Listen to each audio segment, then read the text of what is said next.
Marwadi university మంచి భవిష్యత్తు కోసం తెలుగు విద్యార్థులు ఇష్టపడే యూనివర్సిటీ. సో 1977లో బాబు సినిమా రిలీజ్ అయిన తర్వాత బాగా రికార్డ్స్, బాగా కలెక్షన్లు వచ్చాయి. అదే టైంలో ఆ స్పాన్లో కె విశ్వనాథ్ గారి జీవనజ్యోతి సినిమా రిలీజ్ అయినప్పుడు మీ సినిమా కలెక్షన్లు కొద్దిగా తగ్గాయి అని చెప్పి మీరే ఒక ఇంటర్వ్యూలో చెప్పారు. అంటే కాస్త డిసప్పాయింట్ అయ్యారు మీరు ఆ టైంలో అని చెప్పారు. సో దాని తర్వాత ఎక్స్పీరియన్స్, నా సినిమా అంటే ఇలా ఉండాలి అని ఒక స్టాండర్డ్ ఏమన్నా అనుకున్నారా మీరు? నిజంగానమ్మా, నాకు విశ్వనాథ్ గారి పిక్చరు, బాపు గారి పిక్చర్ అంటే చాలా ఇష్టం. మొదట్లో అస్టాండర్డ్ కొన్నప్పుడు ఆదర్శ సుబ్బారావు పిక్చర్లు సాంగ్స్ టేకింగ్లో నా సినిమా బాగుంది 50 డేస్ వరకు బాగా ఆడుతుంది. ఈ లోపల జీవన్ జ్యోతి రిలీజ్ అయింది. నేను యాజ్ విశ్వనాథ్ గారి ఫ్యాన్ లాగా ఆ సినిమాకి వెళ్ళాను. ఎప్పుడైతే వాణిశ్రీతో ఆ సెంటిమెంటల్ పార్ట్ వచ్చిందో, zoo zoo zoo zoo zoo zoo zoo zoo zoo zoo అని పాట ఉంటుంది.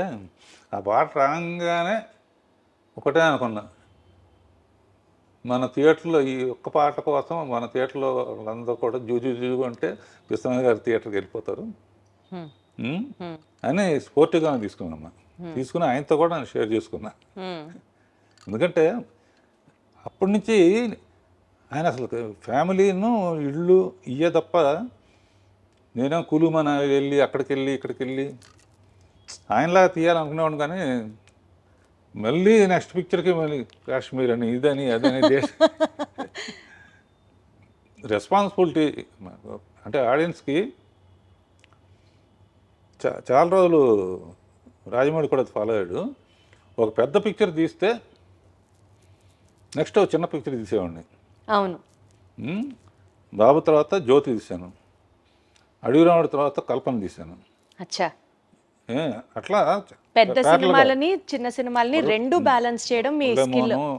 జయసుధ ఇట్లా చేసుకుంటా ఉంటే అడ్వాంటేజ్ ఏంటంటే, చాలా రోజులు రాజమౌళి ఫాలో అయ్యాడు. కానీ వన్స్ మగధీరాను బాహుబలి అయిన తర్వాత ఇక అతని చేతుల్లో లేదు. తెచ్చినట్టు ఇంకా పెద్ద సినిమా తీయాల్సింది. అంటే ప్రత్యేకంగా దాని వెనకాల రీజన్ ఏంటి? ఒక పెద్ద సినిమా, ఒక చిన్న సినిమా. అంటే చిన్న సినిమా అప్పుడు రాఘవేంద్రరావు సినిమా అంటారు, పెద్ద సినిమా అన్నప్పుడు ఆ పేరు ఉంటుంది. అంటే హీరో పేరు ఉంటుంది తప్పని కదా నేను చెప్పేది. మెయిన్గా అంటే రాఘవేంద్రరావు సినిమా చూడాలి, లేకపోతే దాసరి నారాయణరావు సినిమా చూడాలి. ఇప్పుడు ఏంటంటే రాజమౌళి సినిమా చూడాలి, సుకుమార్ సినిమా చూడాలి, అన్నీ అందరూ. మీ స్టైల్ ఆఫ్ ఫిల్మ్ మేకింగ్లో రాఘవేంద్రరావు గారు ఒక గ్రాండియర్ ఉంటుంది. ఒక విజువల్ స్టోరీ టెల్లింగ్ని మీరు అద్భుతంగా విజువల్స్ రూపంలో కానీ, ఫ్రేమ్ సెట్ చేయడంలో కానీ మీ మార్క్ మీదే. అదే ఇందాక మీరు అన్నట్లు పెద్ద సినిమా అయినా అద్భుతంగా ఉంటుంది, చిన్న సినిమా అయినా బీభత్సంగా ఉంటుంది. ఆ ఎక్స్పర్టైజ్ మీకు సాధ్యం అంతే. నేను నిన్న క్వశ్చన్ అడుగుతాను. జ్యోతి తీశాను, దేవత తీశాను, బొబ్బులి బ్రహ్మను తీశాను, అన్నమయ్య తీశాను, తర్వాత ఇక ఫ్యామిలీ డ్రామాలు చాలా తీశాను, చాలా ఎమోషనల్ సబ్జెక్టులన్నీ. ఇన్ని సినిమాలు తీసి దాని గురించి మాట్లాడితే రాఘవేంద్ర పాటలు బాగా తీస్తారంటారు. కారణం ఏంటి? నువ్వు చెప్పాలి. అడు చూపిస్తావా? అలా అని కాదు, బట్ అంటే అదే నేను చెప్తున్నాను కదా, ఏ ఫ్రేమ్కి ఆ ఫ్రేమ్ స్పెసిఫిసిటీ ఉన్నా light travels faster than sound అంటారు కదా. సో కొన్ని సీన్స్, కొన్ని సాంగ్స్, ఎస్పెషల్లీ మీరు సాంగ్స్లో యూజ్ చేసే కొన్ని ప్రాపర్టీస్ అట్లా నిలబడిపోతాయి అంతే. అది వేరే లెవెల్ అంతే.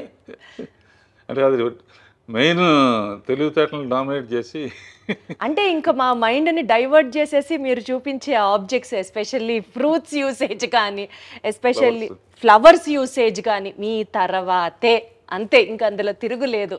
పూజ్యులు వెంకయ్యనాయుడు గారు కూడా ఎప్పుడైనా స్టేజ్ మీద స్వర్ణ భారత్ అనే అవును ఒక ట్రస్ట్ నడుపుతున్నారు. బాగా చాలాసార్లు వెళ్ళాను. బాగా నడుపుతున్నారు, బ్రహ్మాండంగా ఉంటుందని. ఆయన ఏ స్టేజ్ మీద చెప్పినా కూడా రాఘవేంద్ర సినిమా అంటే స్వర్గాన్ని నేల మీద దింపినట్టే అండి. అసలు ఒక హీరోయిన్ని ఇంత అందంగా మరి ఏ దర్శకుడు చూపించలేనంత విధంగా ఆవిడ ఎంట్రీ కానీ, మీరిచ్చే ఆ షార్ట్స్, ఆ పూలు మధ్యలో అసలు వేరే లెవెల్. రాఘవేంద్రరావు గారు అదృష్టం చేసుకొని ఉండాలంతే ఆ సినిమాలో. మీ సినిమాలో నటించాలన్నా, ఒక చిన్న భాగం అవ్వాలన్నా. నువ్వు కూడా చేద్దు కానీ ఎప్పుడైనా. ఆహా తదాస్తు. ఇది ఎప్పుడో అవుతుంది, నెరవేరాలని కోరుకుంటున్నాను నేను కూడా. అంటే ఇందాక మీరు చెప్పినట్లు ఆ జీవన్ జ్యోతి సినిమా హాల్లోంచి చూసి మీరు బయటకు వస్తూ ఉన్న తర్వాత మేబీ అదే మీ స్ఫూర్తేమో.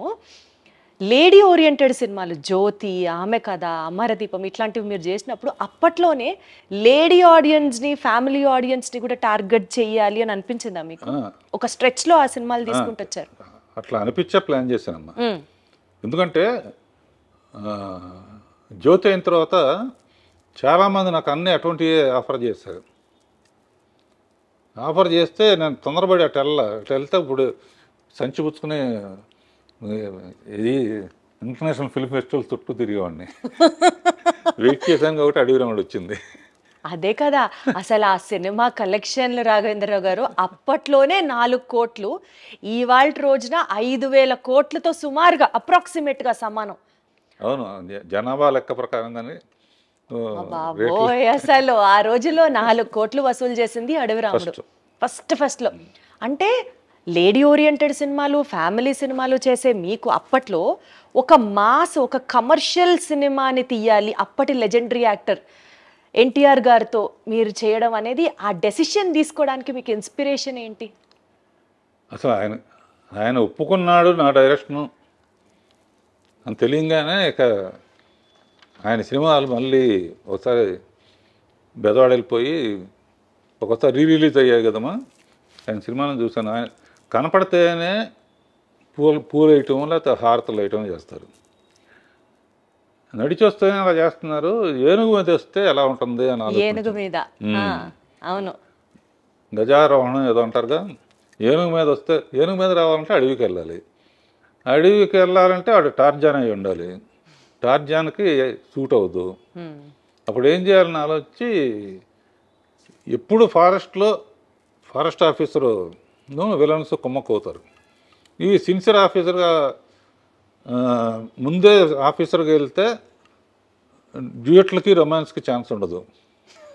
ఎన్ని ఆలోచించారు అసలు. అందునే ఫస్ట్ ఎన్ని స్టడీ చేయడానికని మామూలు మనిషిగా వచ్చి అక్కడున్న ట్రైబల్స్ని వాళ్ళ గొప్పతనం చెబుతూ కొన్ని రోజులైన తర్వాత నాకు భయం వేస్తున్నాను. అప్పటికి రామారావు కృష్ణుడి ఫోటోలు కానీ రాముడి ఫోటోలు కానీ ఇళ్లలో పెట్టుకునేవాళ్ళు. ఈ పిక్చర్ మనకు ఆడకపోతే ఇక మన కెరీర్ ఏమైపోతుందన్న టెన్షన్తో కృషి ఉంటే మనుషులు దృష్టిలో అవుతారనే పాట క్రియేట్ చేసి మీరేం తక్కువ వాళ్ళు కాదు అని చెప్పి గొప్ప గొప్ప అని చెప్పి ఏకలవ్యుడు, వాల్మీకి, రాముడిది నా కోరిక ఏంటంటే ఈ సినిమా ఆడితే సంతోషం, ఆడకపోతే మళ్ళీ ఆయన్ని చూసేది కాదు. సరే రాముడు ఎట్లా ఉంటాడో మనకు తెలియదు, ఆయనలాగానే ఉంటాడు.